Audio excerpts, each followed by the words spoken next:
時間が経っても忘れられない姿があります。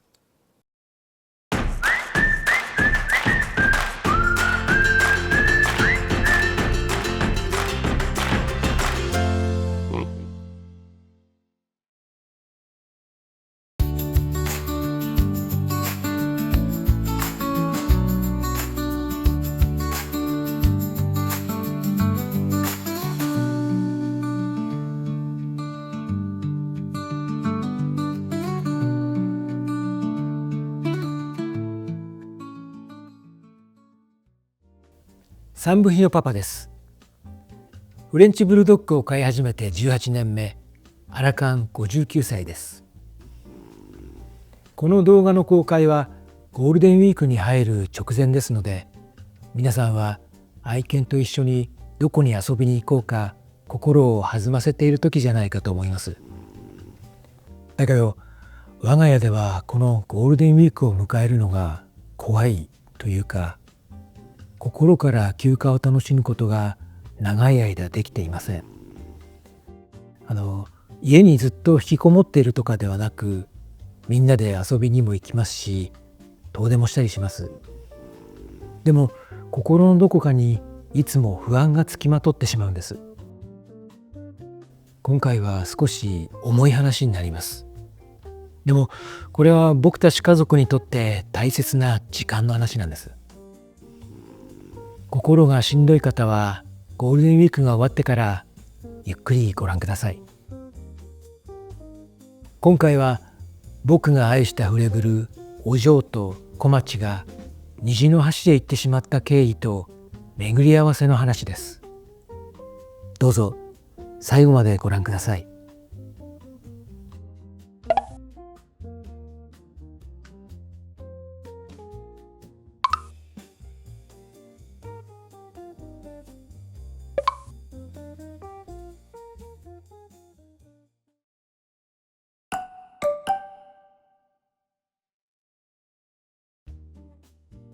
お嬢は7歳と7ヶ月で虹の橋へ行ってしまいました。正確には僕が安楽死を選択しました。お嬢は僕の目の前で注射を打たれてゆっくりと目を閉じました。僕にはどうすることもできませんでした。お嬢の体に異変が起きたのはその9ヶ月前ぐらいでした。右前足の指の間に米粒くらいの出来物ができたのが最初です。病院で見てもらうと、まだそこまで大きくないことから様子見となり、大きくなるようであれば細胞診をすることになりました。それから2ヶ月ほどして出来物は大豆くらいの大きさになり、どこかにぶつけたのか傷ができて、出血したことから病院を受診し、細胞診の結果、肥満細胞腫でグレード2との診断が出ました。肥満細胞腫は患部周辺の細胞までを切除することが望ましいとされてますが、指の間の場合はマージンを大きく取ることができないため、足を切断するというようなことも言われたんですが、結果としては患部のみを切除することで手術をお願いしました。手術が終了してからは抗がん剤治療が始まりました。またそれとは別に、僕はネットの情報などで知った肥満細胞腫に効果があると言われるサプリなどを購入し与えるようになりました。獣医さんからは術後4ヶ月以内に再発がなければまずは一安心ですよと言われてました。お嬢の喉の下あたりにピンポン玉くらいのコブができたのは4ヶ月が経とうとしていた頃でした。それは本当に何の前触れもなく一晩でできていたんです。細胞診の結果、やはり肥満細胞腫の再発でした。ただしできた場所が悪く切除はできないとの診断でした。それでもお嬢は普段と変わらない様子でしたので、抗がん剤治療をしながら毎日をいつも通りに過ごしていました。ゴールデンウィークに入ってすぐ妻の実家に3匹を連れて日帰り帰省をした翌日の夜、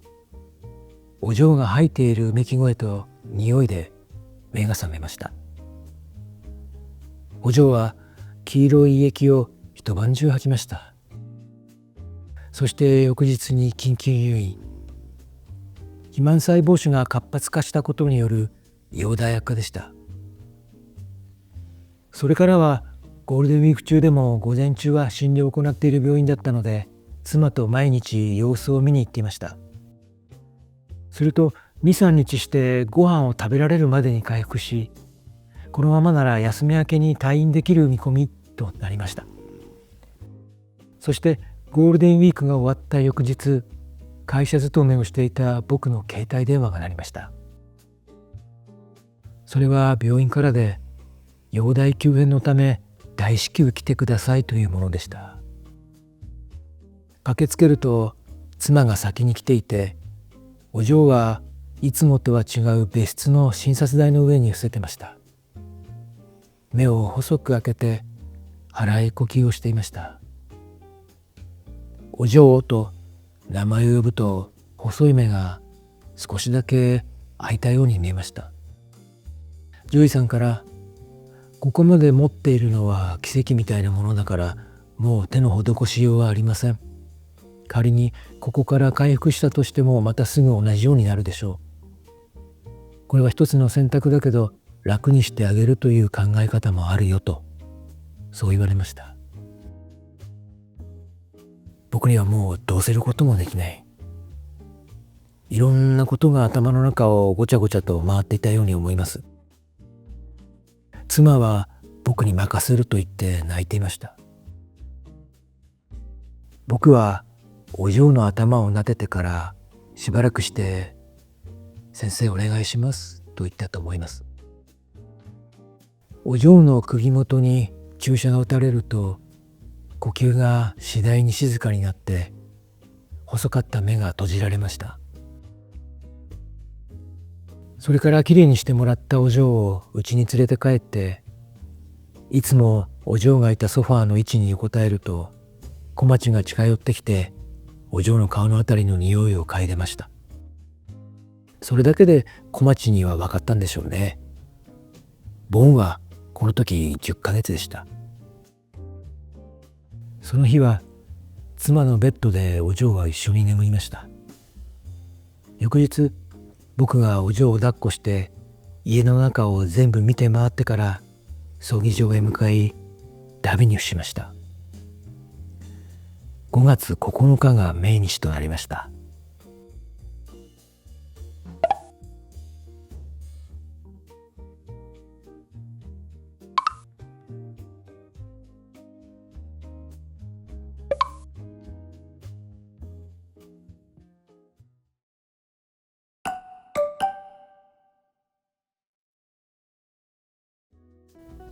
10歳と9ヶ月で小町は虹の橋へ行ってしまいました。お嬢の命日の前の日、5月8日のことでした。4月28日の朝、妻が小町の右耳から臭い膿のようなものが出ていることに気づいて、みんなで散歩に行った帰りに病院に寄って見てもらうと、内耳炎との診断で、完治するまでに結構かかるよと言われ、その日は薬を注入してもらい帰宅しました。小町はこれまで外耳炎にすらなったことがありませんでしたから、何の兆候もなくいきなり内耳炎になったのには驚きましたが、とりあえず安心しました。それから数時間後、小町の眼球が左右に揺れるようになって、同時に体がフラフラしてまっすぐ歩けない状態になり、急いで病院に連絡すると、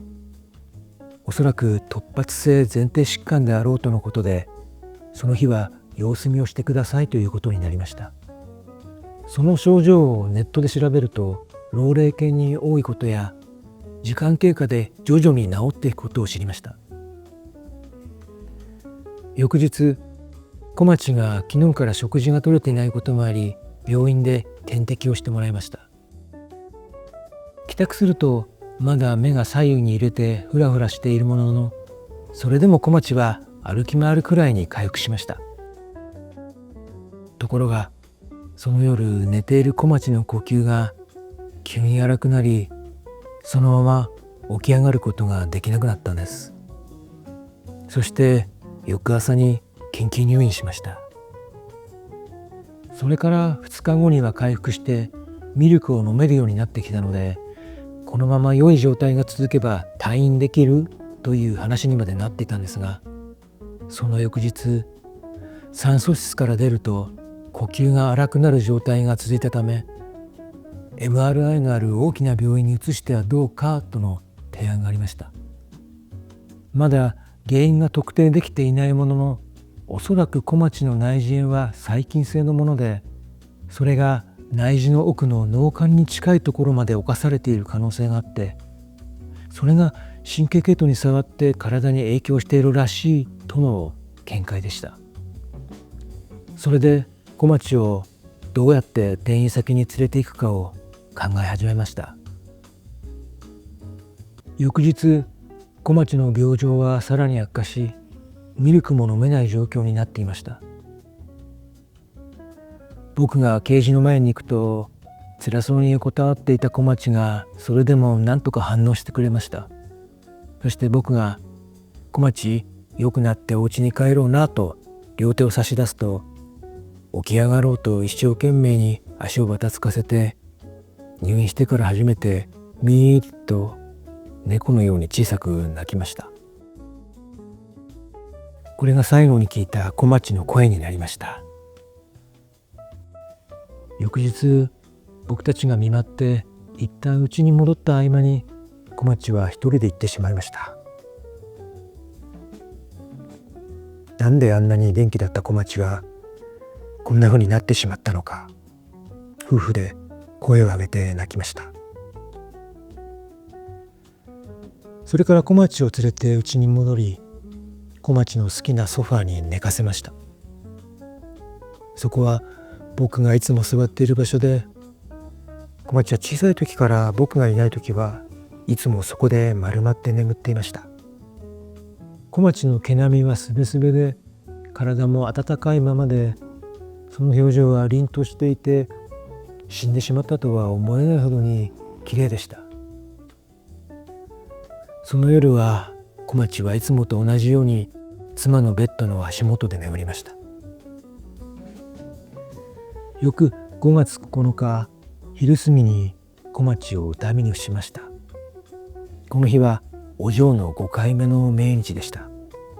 きっとお嬢は小町のことを迎えに来て、一緒に虹の橋まで行ってくれたんだと思いました。小町は他の犬を見かけると恥ずかしいくらいに叫び声を上げて大暴れするので、いつも大変でした。だからドッグランやドッグカフェには連れて行けませんでした。またお嬢やボンと違って飼い主に甘えるのが上手ではありませんでした。だけど玄関を開けると必ずお出迎えしてくれるのは小町で、短い尻尾とお尻をフリフリしながらめんどくさいくらいに絡まってくる子でした。家の中でも気づけば人の足元にまとわりついてきて、よくつまずいたものです。僕に一番怒られたのも小町でした。そんな小町がいない生活が始まってから、家の中は随分静かになってしまいました。